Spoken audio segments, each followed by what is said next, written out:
But I do want to especially thank President Trump. I don't think anybody should doubt his influence. He was with me from the beginning. Somebody wrote the doubt of whether he was there, and he was all in. He would call me and he would call others. And he really was, I was just talking to him tonight, helping get those final votes. And what he's really saying, really for the party and the country, that we have to come together. We have to focus on the economy. We've got to focus, make our borders secure. We've got to do so much work to do, and he was a great influence to make that all happen. So thank you, President Trump. Well, good day, folks, and welcome to another edition of Lumberjack Logic. I'm your host, Neil Johnson. So as you saw there at the beginning, Kevin McCarthy thanking Donald Trump. And Donald Trump, throughout this process, has played an intricate game of chess. And I always thought he was just a poker player.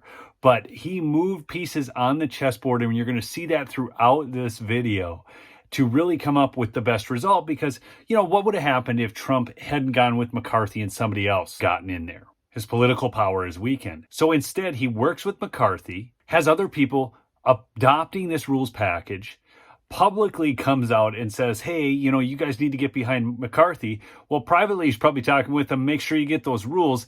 And then later, you're going to see him in a video on this video talking about how great of a win it was and how much stronger the Republican Party is. This is absolutely fantastic. And not only that, you have to judge it by who was upset, and all the right people were upset. Who was happy? All the right people were happy. And then you're going to see in this first clip I've got, this is a liberal pining for the Matt Gaetzes of the world in her party. So I'm wondering if you kind of are watching what these Republicans are doing, even if you obviously disagree with some of the specific demands, with a little bit of envy and maybe even admiration. There's a little bit of jealousy, I have to admit, because this is what we wanted the squad to do. I'm all for getting rid of organizations like the FBI and you know, defunding the IRS, which I think they're asking for that one as well. I'm all for those things, and I think that it's kind of sad to look back and see that this is exactly what we could have had on the left if we had those politicians that were willing to fight. And now we see the Republican politicians are doing just that. They're forcing the vote against Kevin McCarthy for speaker, and they're asking for multiple concessions. So we're now into the sixth round, and he's still been a no here. 20 people are still supporting Representative Donald.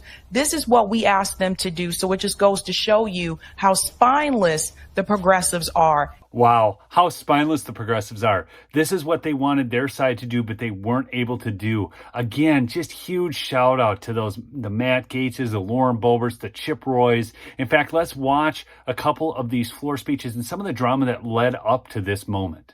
And again, I have no personal animus towards Kevin. And I've worked for the last 2 months to try to figure out how to get the rules to make this place better, and we've made progress.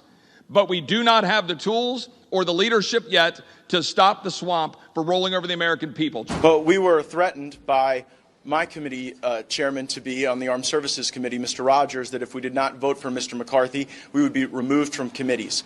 Our position is that if Kevin McCarthy is the Speaker of the House and we don't have an ability to ensure that there is oomph behind the agenda and energy behind our oversight, that the committee assignments don't mean that much anyway.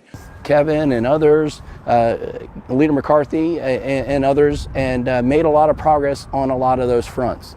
A couple weeks ago, maybe 10 days ago-ish, all the progress turned into an only Kevin movement, so to speak, where I had before said this can't be about a speakership, it can't be a never Kevin thing. It turned into an only Kevin thing. Like, these rules are only good if Kevin is the guy, which brought a lot of suspicion in a number of people as to whether there was any genuine good faith effort into what we had worked so hard for many months and many weeks to produce. So in those three clips, I think what you see is three members of the 20 really putting forth good arguments that, look, we need this rule package. Chip Roy extends the olive branch. Matt Gaetz even extended the olive branch after he was personally attacked by Rogers, who later then went after him on the floor, if you recall that. And that's what I like so much about this. They were going after the ideas. Okay, it got a little personal at times. It got a little heated, but they were going after the ideas.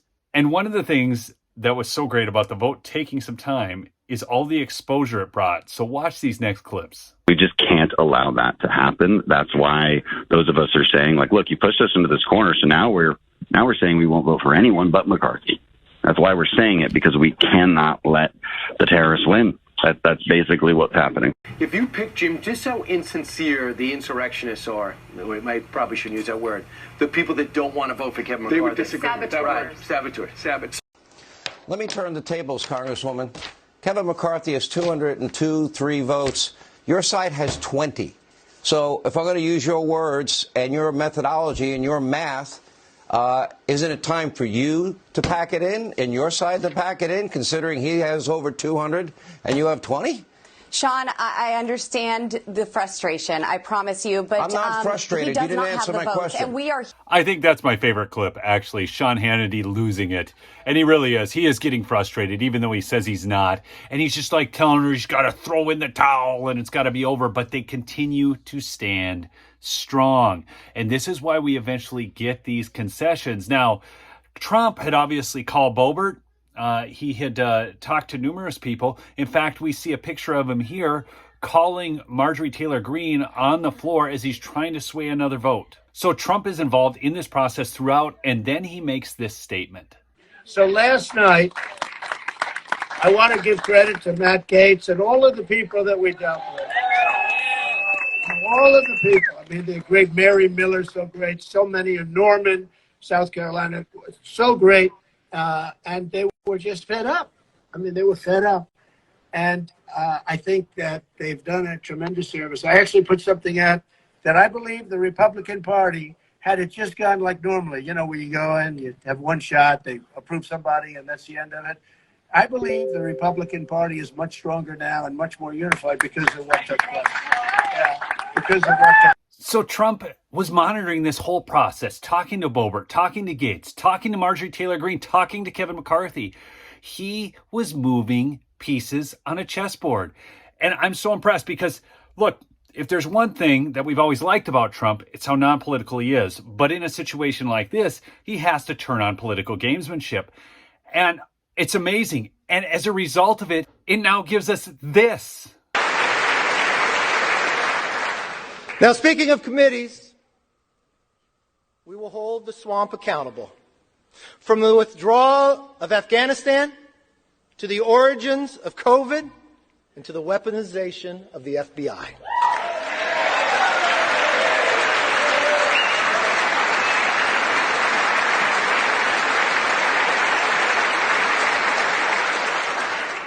Let me be very clear. We will use the power of the purse and the power of the subpoena to get the job done.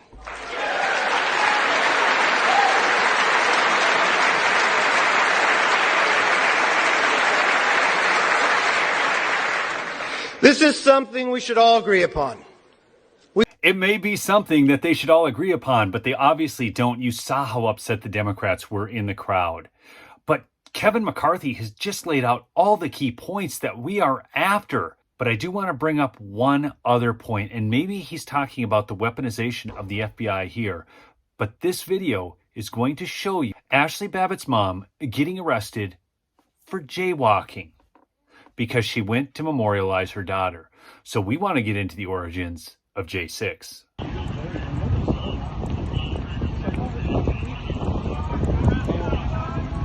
So Congress immediately adopted the rules package that everybody was worried that they wouldn't adopt. And Andy Biggs highlights some of it here. The restores the motion to vacate. We've talked about that. The Holman rule. The bills coming to the floor are single subject bills. That's a big one. 72-hour wait period. Halts proxy voting in this House and remote proceedings in committee. Eliminates woke gender-specific language. There's a lot of wins in this. And so really when you look at this, Trump played big ball. He looked at the fact that here, we've got McCarthy. It's who we're most likely going to get. How do we most hold him accountable? I'm going to get in McCarthy's camp. I'm going to work with the other folks. And this is our result. And I am so grateful for it. And real quickly, just want to mention my sponsor, Revere Coffee Company. That's reverecoffeecompany.com. Great coffee, small business, patriot owned. Get the Rebel or the Patriot. Those are my two favorites, but you can go check it out on their website, reverecoffeecompany.com. You'll save 10% with promo code Lumberjack and support the show.